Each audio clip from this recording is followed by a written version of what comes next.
Olha, um edital de licitação pode parecer um bicho de sete cabeças, né? Um verdadeiro labirinto de cláusulas e regras. Mas e se a gente pensar nele como um mapa?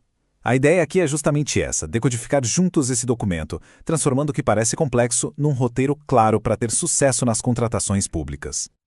Então bora lá, nosso roteiro de hoje é esse aqui.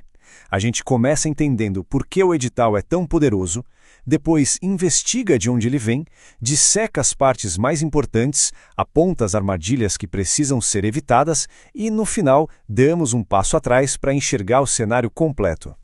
No fundo, a jornada para fornecer qualquer produto ou serviço para a administração pública começa com essa pergunta.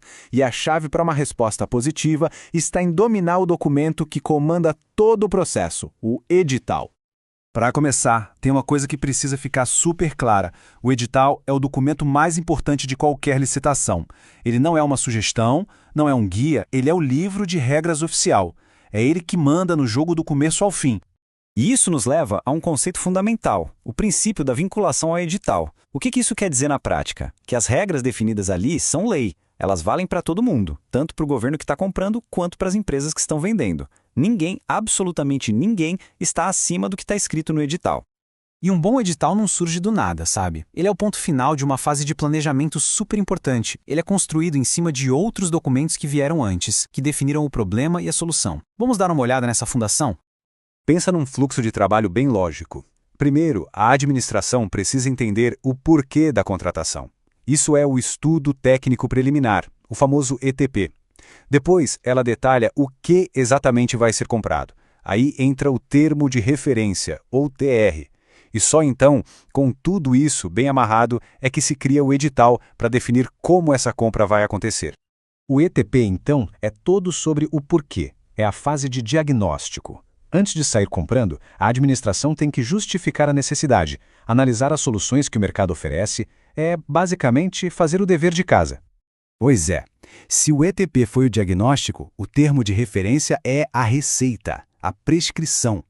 Ele pega a solução que foi escolhida e detalha o que será comprado, transformando tudo numa lista de compras super minuciosa para o governo. Ok, com a fundação bem entendida, agora sim, a gente pode abrir o edital e olhar as peças. Vamos mergulhar nas seções mais importantes, aquelas que todo mundo que participa de uma licitação precisa conhecer de cor. E o que a gente encontra lá dentro? Basicamente o esqueleto de todo o processo. O edital define o que está sendo comprado, diz quem pode participar, explica como o vencedor vai ser escolhido, como o contrato vai ser gerenciado e, claro, o que acontece se as regras não forem cumpridas. Cada ponto desses é um capítulo vital. E aqui tem um ponto que gera muita dúvida. Nem sempre o menor preço ganha. Para bens e serviços comuns, geralmente sim, é o mais barato que leva. Mas em contratações mais complexas, a qualidade técnica pode ter um peso enorme. Ou, como a gente vê aqui, o maior retorno econômico. Pensa num contrato de eficiência energética. A proposta vencedora pode não ser a mais barata no início, mas é a que vai gerar mais economia a longo prazo. Agora, muita atenção. Vamos falar das armadilhas, dos erros que se repetem e que podem colocar tudo a perder. E não é achismo. São falhas que os próprios tribunais de contas apontam direto nas fiscalizações. Conhecer esses erros é o primeiro passo para não cair neles. E olha só o que as fiscalizações mostram. O top 3 de falhas na preparação é esse aí. A falta do ETP, um termo de referência vago ou impreciso e, um clássico, uma pesquisa de preços mal feita. São falhas na fundação que comprometem toda a estrutura da licitação. E as consequências disso são bem sérias. Uma pesquisa de preços mal feita não é só um erro administrativo. Como a própria jurisprudência mostra, ela pode levar à responsabilização de todo mundo, do agente público e da empresa. Se a empresa se aproveita de um orçamento inflado, ela pode ser considerada corresponsável pelo superfaturamento. A conta chega para todos. Bom, com o edital já decodificado, vamos agora dar um passo para trás. É hora de dar um zoom out para ver onde ele se encaixa no ciclo de vida completo de uma contratação pública.